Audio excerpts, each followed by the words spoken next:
పరిశుద్ధ గ్రంథం బైబిల్లో ఇలా రాయబడి ఉన్నది. యోహాను సువార్త 15:13 తన స్నేహితుల కొరకు తన ప్రాణం పెట్టువాని కంటే ఎక్కువైన ప్రేమ గలవాడేవాడునూ లేడు. యేసుక్రీస్తు ప్రభువు పొందిన శ్రమలు. యేసు ప్రభువు చివరిగా ఉన్న చోటు ఆయన పలికిన మాటలు.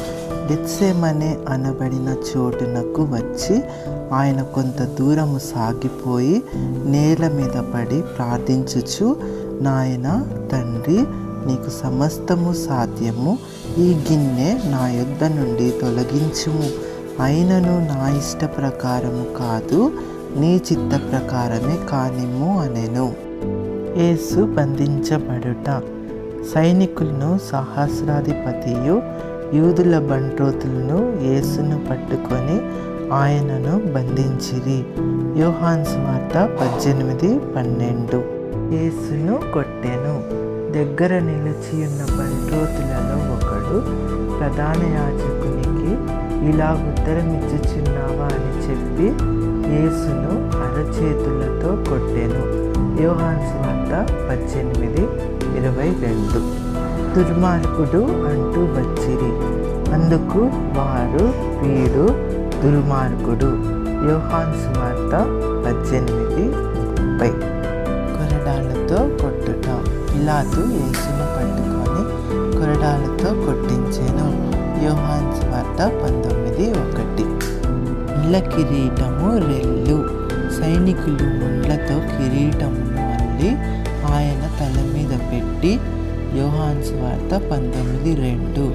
రెల్లుతో తల మీద కొట్టి ఆయన మీద ఉమ్మి వేసి ఆయనను అపహాసించిరి. మార్కు సువార్త 15:19-20. పిలాతు తీర్పు తీర్చువాడు. యాజకులను బంట్రోతులను సిలువ వేయుము అని కేకలు వేయగా ఆయన యందు ఏ దోషమును నాకు కనబడలేదు అనెను. యోహాను సువార్త 19:6. యేసు సిలువను మోసెను. ఆయన తన సిలువను మోసుకొని కపాల స్థలమును గొల్గొతా చోటికి వెళ్ళెను. యోహాను సువార్త 19:17. మేకులు. ప్రభు చేతులలో కాళ్ళల్లో మేకులు. యోహాను సువార్త 20:25. వేలాడదీసెను. ఆయనను ఆకాశానికి భూమికి మధ్య సిలువ మ్రాను మీద వేలాడదీసెను. దప్పికొనుచున్నానెను. అంతటా బోలము కలిపిన ద్రాక్షారసము ఆయనకిచ్చిరి గాని ఆయన దాన్ని పుచ్చుకొనలేదు.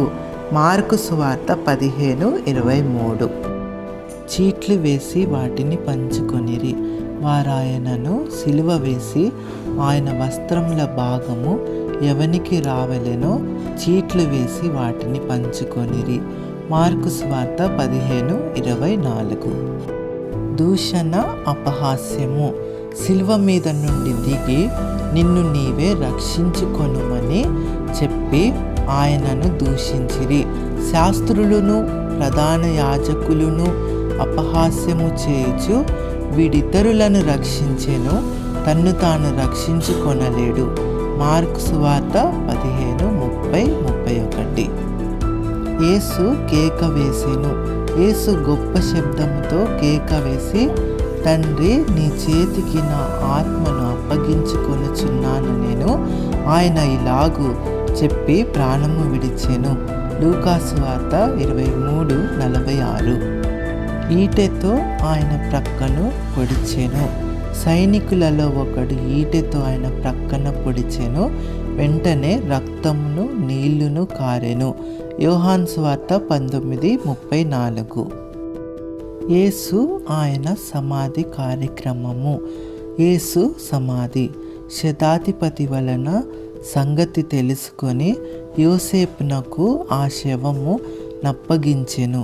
అతడు నారబట్టకొని ఆయనను దింపి ఆ బట్టతో చుట్టి బండలో తొలిపించిన సమాధి యందు ఆయనను పెట్టి ఆ సమాధి ద్వారమునకు రాయి పొర్లించెను.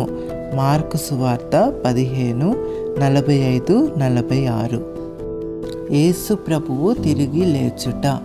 లేఖనముల ప్రకారం క్రీస్తు మన పాపముల నిమిత్తం నిమిత్తము మృతి పొందెను, సమాధి చేయబడెను, లేఖనముల ప్రకారం 3వ దినమున లేపబడెను.